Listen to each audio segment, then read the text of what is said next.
Hey guys, and welcome back to another YouTube video. In this video, we'll be going through the West Coast versus Brisbane game in which Brisbane ran out winners, 106-93. And it was actually an interesting contest in the end in which Brisbane couldn't really seem to run away with it. It was always seemingly within about 3 or so goals, this game, if I remember correctly, given that it is a Wednesday night that this, Wednesday that this is being recorded on. And this game did occur on the Sunday. But yeah, it never really blew out too much. I mean, in the last quarter, a little bit, it blew out to probably 26 or so points. But other than that, there were points where West Coast were ahead. But most of the game, it was played about 0 to 20 in terms of Brisbane's favour. And then there was about a 2 or 3 minute period where it blew out further than that, but then it got back within that sort of 20-point area. And West Coast, they got close in the end, very, very close. 13 points to Brisbane, who are one of the top teams. Is a very good result, and it does show that West Coast are on the build, and I can't wait to see who they do draft with their pick. That should be a top 3 or so pick, given, well, it might actually be top 5, given that you've got Lombard and also Ashcroft in and around there, but the AFL draft first round is going to be exploded now with the NGA new proposal that's going to be in place. We don't know exactly yet if it's going to happen, but it looks likely that the first round draft picks, NGAs are going to be open from pick 1 to be matched, and that should extend, I think, by 2, maybe 3. There's some contentious top 20 or so prospects that could be potential NGAs, which we'll see about that. But anyway, West Coast, I'm looking forward to see who they draft, probably another midfielder, knowing them. But anyway, before we jump into this video, remember to like and subscribe, turn the notification bell on so you know when I upload, and let's get into this recap. So, Liam Ryan, not fancy relevant, 108, 21 touches, 9 marks, 2 goals, 1. And let me actually bring up the DFS just to highlight this game in general. Where are they sitting at? It's this game here. I just want to see here in terms of who played where. Liam Ryan, I don't think, had any CBAs here. Let me just double check that, because 108, 18% CBAs is actually interesting, but not really fancy relevant. But one to monitor just in case he starts picking up form, because he is going to be cheap as chips, given that he is 480k at the moment. So just watch this one in case he does build up some form in that middle for West Coast, given that he's getting some CBAs. Kelly, 100, we sort of knew this is what he does. 29 touches, 2 marks, 3 tackles, 1 goal, 1. I'm not really keen on him, even at 730k, given that he's had a horrific season, I think. Zane True, Elliot Yeo here, 788k, 97, not really fancy relevant, I don't think, because he's more of an 85-90 guy, and that's just not relevant in that back line for the last little bit, as I think he's more of a contested player, and that lends more to Supercoach scoring. Saying True, let me just check here as well. We can just do this, to be honest with you. Give me that. I'm intrigued to see what role he was necessarily playing. 45% CBAs. This is an interesting one here. I think you can. It'll be interesting to see what his fantasy sort of outlook is this week. I think he's one that could be interesting, given that he might just be played for experience. So he's currently priced at 294 with a -1 break even. I think you could, if you are going to jump on him this week. I'm probably not going to jump on him anyway, because I think that there are better players than like a Zach Taylor, who's 216k, I believe. But if Zane True was 250k, then there is a certain element of, yes, you can grab him. But I just think Zach Taylor's probably more so suited, and I don't think he's going to be putting up these numbers regularly enough to be fancy relevant as like a is it Lawrence Humphreys or something? Yeah, I forgot his last name, but first name, sorry. Let me just double check what his name is. Lawson Humphreys, Lawson Humphreys, I think, is that more midfield defender, sort of 23rd, 24th, 25th type of premium that you want on the bench, just in case he pops an early big score of the round.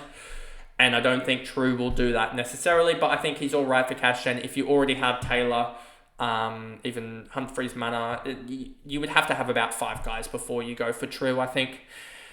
Williams, Witherden, Hoff, Cripps, Cole, Waterman, Edwards, Jimby, Marek, Allen. Jimby again with another 57. Did really well early, but then fell off in the last quarter. Would like to really see him. He was on 36 at half, 53 at three-quarter time. He could have easily put together a 70-75, but he just needs to get the everything up, basically.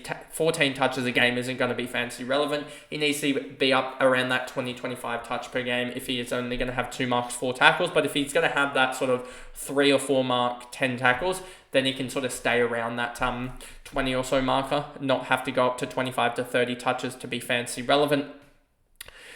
Marek, Allen, Harley Reid's hit the rookie wall, it seems like at the moment. 6, 10, 21, 17. He had 20 touches, 2 tackles, and 3 free kicks for 1 against. So yeah, I think he's just hitting the rookie wall, which is understandable at this point in such a tough position. We saw Jimby have such a really good start last year and then hit the rookie wall as an on-baller at West Coast. I think that's just the case at the moment, that they don't have enough on-ballers that are seasoned that they can play there. They only really have Elliot, Yo, and Tim Kelly. So they have to sort of expose both Jimby and Harley Reid. And to a certain extent, they had to expose Hewitt.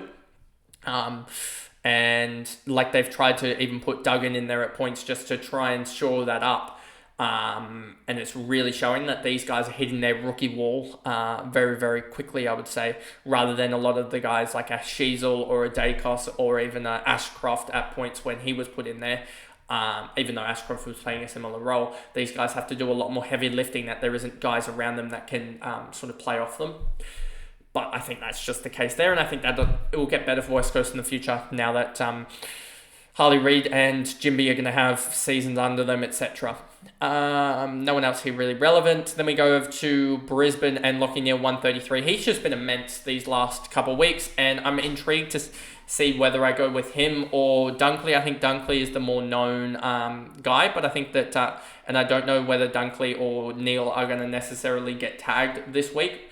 But yeah, Neale has just been outstanding, and a 133. I'll be interested to see how he goes against Sydney, because he has copped tags before, and he doesn't really help.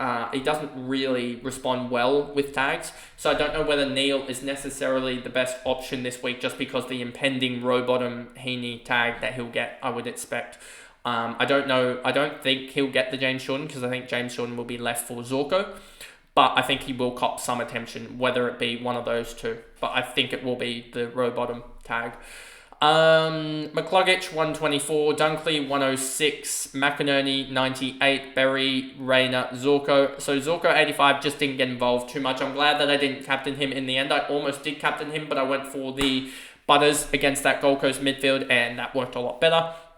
But yeah, so if I was looking at Brisbane at the moment, I'd be definitely intrigued about Lachie Neale in the last 5 games once we get through this packet of this Swans game at the moment, because it does start to open up a little bit. If I just go to Neale for a second on my phone, just bringing up their schedule. Fixtures, they come up against Gold Coast, St Kilda, GWS, Collingwood and Essendon. I think he only gets tagged in maybe one of those games. Yes, GWS will probably actually tag him that Bedford will be back by then, even if he doesn't get overturned at the appeals board. And he did tag Neale, so that'll be an interesting one to look at. But I don't think Collingwood, Essendon or Gold Coast will tag necessarily in that. So I think he's fine outside of that. Dunkley is an interesting one just because he went absolutely huge. And this is what I was talking about with Butters yesterday, in that when he was on 21 at quarter time, I was sort of like, yes, I was happy with him and obviously disappointed with Butters. But then I just thought, he's going to go off here. And he did in the second quarter with a 45. And that's when he went to halftime, and I left and didn't watch the second half of this. But I was like, oh no, Dunkley's going for 140 here. And we got the slowdown that we wanted here for non-Dunkley owners. And so I was pretty happy about that. And glad I'll take the 106. And Dunkley's probably going to smash the Swans, I would expect, because that's what he usually does, given that the Swans passed up on the father son of him. Don't know why they passed up on him. That was probably one of their worst drafting mistakes in history. But yeah, we somehow missed out on Dunkley, and now we pay the brunt of it. McCluggage, 124. I don't think he's going to be too fantasy relevant, just because his role sort of goes hand in hand with Ashcroft. And Ashcroft did have a 56 game in which it was 14, 18, 12, 3.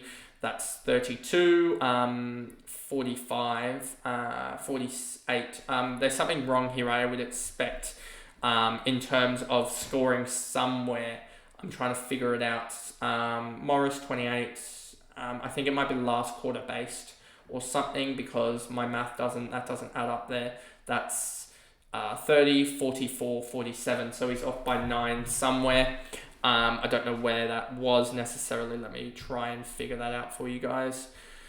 With Ashcroft here, he went 23 in the first, so they missed out on a couple of touches there. I think 2 kicks and a handball, and he had 2 kicks and a handball and a mark. So yeah, they missed out on 2 kicks and a mark in the first quarter for him. But anyway, and Dunkley's 66 plus 40, that adds up. So yeah, it's just Ashcroft that's off. But yeah, I don't know about McCluggage too much, given that we just see this form here. He seems like 2 out of every 5 are good games and an average game and then some poor games. So he's probably averaging 100 in the last 5, but I'd just be wanting definite options rather than guys that you need to really pop off in their real good weeks, which seems to be the case for Hugh McCluggage. Akinini, Zorko we talked about, Danaher, Lohman, Bailey, Wilmot, Fletcher, Ashcroft. No one else here really fancy relevant, and they don't really have any rookies that are fancy relevant, so I guess it is the video there and then. Done and dusted for the West Coast Brisbane, and that's all the recaps for round 18 done, and then you'll have my fancy team review out in an hour's time. So I guess I will see you guys in that video. Bye guys.